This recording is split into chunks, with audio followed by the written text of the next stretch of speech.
Hello everyone, welcome to my channel. My name is Ernesta. If today is your first time, you're welcome. And if you have been part of this family all this while, I just want to say thank you for watching my videos and God bless you. If you have not subscribed to my channel, please do subscribe to my channel. It's not going to cost you anything. It is free. And they might ask you to sign in. It's because they want to be sure you are 18. So if you have a Gmail account already, then that means you are 18. Please sign in and watch my videos and God will bless you. And for those that say they don't know what to do, if you look down there, you will see a red button and just tap that button and you are in already. Or the thumb, you see the thumb, hit it and you are done there. And then the bell, hit the bell so that each time I upload, you get notified straight on. Even if I don't send it to you via whatever, WhatsApp, Messenger, you will have it already because it will come to you straight. And God will bless you. I love you guys. Before I go into this video, I want you to know that I'm not a doctor. Neither do I have any medical qualification. All these things are just research and maybe people's experiences that I'm sharing here with you, just to make things, easy for you. You don't have to go, and I'm doing the research for you already, so you take it and run with it and get solution to your problem, or give it to tell someone that you know that needs this whole thing, and it will help them as well. Today I'm going to talk about fibroid. I know that 1 in 4 women are living with fibroid. So I'm bringing it to us because there are a lot of things that can obstruct us from conceiving naturally, or even when we go through medical, that can be a problem in the future.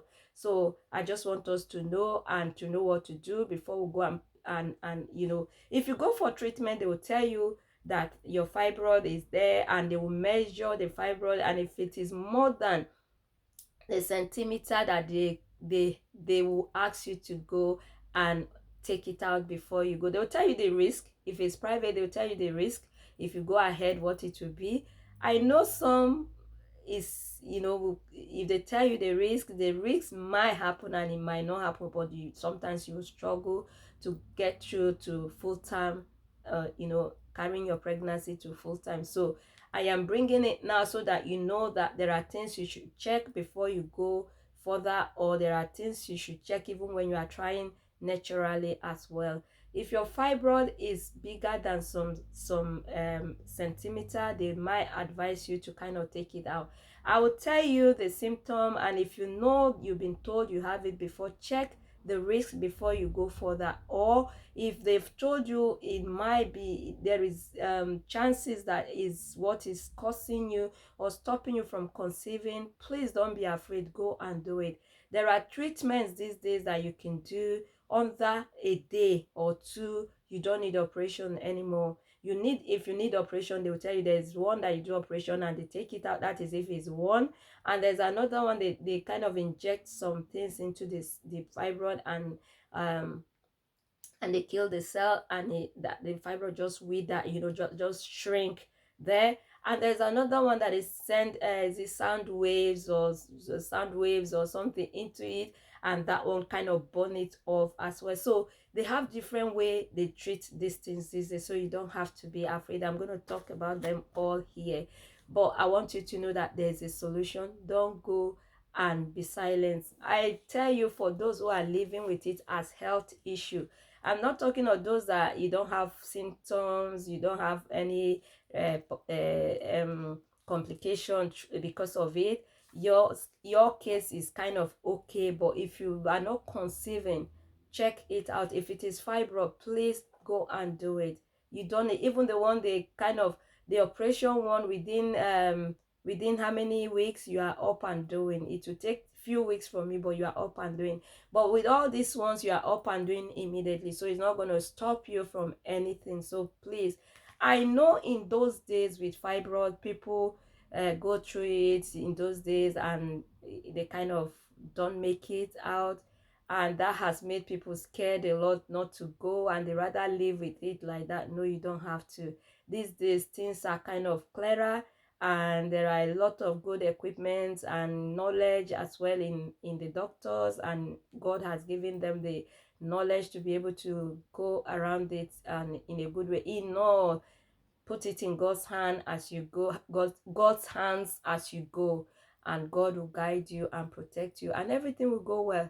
Because I always say something: if there's a problem, don't manage it, sort it out. I believe in that. Sort it out. Believe in God and sort it out while you can, because the longer you leave these things, they become problems that will kind of cause a lot in the future. So I'm going to go over them. I'm going to go over the symptom of fibroid. Some people live with it and what they go through, and if you are not there, you're not going to understand what I'm saying, or you're not going to appreciate it. But for the people that are in that situation, they will tell you that it is not a life that any human being should live, because there are some living with fibroid, like the symptom that they bleed, you know, like normal menstrual cycle is like between 5 and 7 days. 7 days is pushing it, yeah, let's say between 5 and 7 days.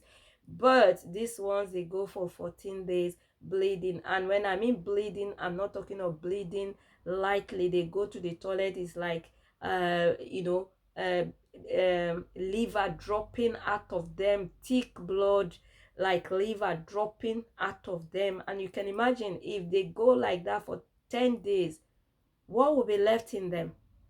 What will be left in them? That is what they live with and go through every day for 10 days sometimes, and some bleed for 28 days. So with those kind of people, when do you think their ovulation will be? Or do you think that their eggs will come? So some people are living with these things as a problem, and some, they don't feel it. Thank God for God.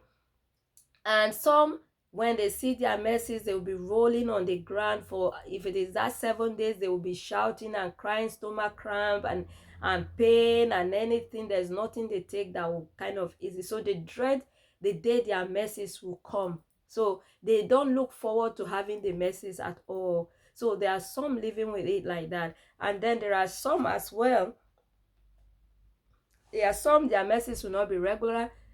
Might see it this month and they might not see it next month. So people like that, how do you calculate their ovulation as well? So all these things, they have their own repercussion as well. And for some, like I talked about the heavy pain, the pain and all, and I talked about the pelvis pain as well. And then they have the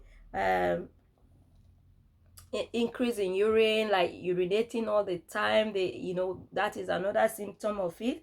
And then I've talked about the long period, the bleeding, that it bleeds so heavily.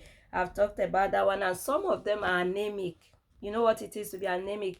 That one I can reckon with, because I remember when I was diagnosed with ulcerative colitis, when I used to be very stressed and I was diagnosed with it. I used to like pass blood every day. I did that for years. Every blessed day, if I just go in, it would be like I've opened tap. And it got to a stage, I kind of, but thank God for his mercies, I never went for any blood. They did not give me transfuse blood into me. But I was on iron tablet for when I mean iron tablet, I'm talking of taking 3 of them a day for about 5 years, or how many years or more I was on it, because so that I can produce the blood cells. Is it the white or red blood cells? Produce the blood cells that can kind of generate more blood for me. I was always anemic, and I know what it is to be anemic. You kind of feel dizzy, unnecessary fatigue, tiredness and all these things, but you still have to smile and push on. So I kind of have idea when you lose blood every day. So for them to be living like this for the rest of their life, I feel for them, to be honest with you. They are losing blood constantly, as most of them are anemic, and that is not a place that you will be. It will affect everything about you. Everything, when I mean everything about you. So that is why I'm bringing this topic in, so that you will know, even when you want to conceive, or you want to go for treatment, please check and be sure that your fibroid is in good shape. If it's in good shape, one, you're not going to affect you when you are pregnant. You can, if it's not in good shape, you can miscarry that baby. So there's no need going through a journey when you know there is something waiting to kind of terminate your joy just when you're about to, embrace your testimony or your joy or be happy. Then that thing will kind of raise its ugly head and kind of terminate your joy. No, deal with that fibroid first before you go. You don't need to go for heavy operation. Just go and do the sound, is it the sound wave thing, and you get rid of it before you go for your treatment. So I'm going to give you all of them and tell you about them all. If you are where they don't do it, look for where they do it and go and do it, and you'll be glad you did before you conceive or before you go ahead with your treatment. It will do you a lot of good. Do not go into pregnancy is enough um is enough stress for you to go through it to full time, not to talk of now having fibroid behind you and thinking, oh, will it affect me, will it do this, and then you kind of not settle from the beginning to the end. No, get rid of it. I say there's a solution to everything. There is a solution to everything, and that is why we are here to help you out. Do not manage anything when it comes to pregnancy. Do not manage. I always say do not manage. Little mistake like this will cost you greatly. Do not manage. Speak to someone, seek help, and get that help before you go ahead with whatever you need to do. And for those who are living with this pain or being anemic because of these things, they have, these treatments are around now. Go and do them and kind of be free from them and start building your life again, because with this kind of a thing, most people don't want to talk to friends or family because they feel it's shameful. How are you going to tell someone you are passing blood every blessed day? I remember when I was going through it, I wasn't telling people except for a close friend, a sister that I told, not even my family, a close friend, and even someone that should support me was using it to kind of mock me or telling people to mock me with it. So, my dear, I want you to know that there's nothing that has no solution to it. So, look for the solution. You have the knowledge now that things can be done to it. So, look for that solution. Be ready and say, yes, I want to go further with this. I'm going to bring you more the ways and how you can go about it and where you can go or who you can talk to. First, see your doctor first. Wherever you are, whatever country you are, see your doctor first. And when you see your doctor, he will tell you the options. And if he did not tell you the things I'm going to tell you, tell him you heard there is this, and he will confirm, and you pursue it. Try them. They will work for you. This is your life we are talking about. So as much as you can go to sort that situation out. You don't need to live with it. This whole thing is that by the time you start bleeding every day and it becomes part of you, there's this smell that is not a horrible smell, but you can smell it because you have lived in that thing for so long. So that smell is there, that you smell all the time in you. It's not like when you go to people they will smell it. No, that smell is there. Why? Because you are bleeding every day, and that blood is kind of changing smell from one thing to another, and that will make you not to even go into public anymore or go near people anymore. You want to kind of separate yourself, and by the time you start separating yourself from people or start being distant from people, that is where depression start coming in, because you're not staying away because you're a quiet person or the person that loves staying away. You are staying away because of that illness that is bothering you, that you don't want to share with people, and you believe there's no solution to it. There's solution to it. Go out there, look for solution to it. Go and do it. I'll give you 3 different ones, things that you can do to kind of get rid of this whole thing, and you will feel good and you will be better and your health will come back. You see, your health will come back and you can pursue whatever you need to do. Please don't, because of that, accept your cases, except they cannot do anything about it. But don't say because of that you want to run to go and take out your womb. There are things you can do. If you still want to have kids, do not take out your womb. Try those other two and they will work for you, and you'll see things will go back to normal. I'm not a doctor, like I said, neither do I have a medical qualification. I only research them, and I'm bringing them to you to know that there is hope and solution. So you finish the work now. I have brought you the good news that you can get help with it. So you pursue it. Get up, make that call, and go for that meeting and discuss it with your GP or your doctor, and get to the bottom of everything and have a good life, a clean heart, being able to go out there and throw your legs and kind of meet people and jump around with them and be happy. You deserve it. I know you deserve it. And God has made it available for you to be to be free of it. So go ahead for it, and you'll be grateful you did. You thank God that you did, and God bless you.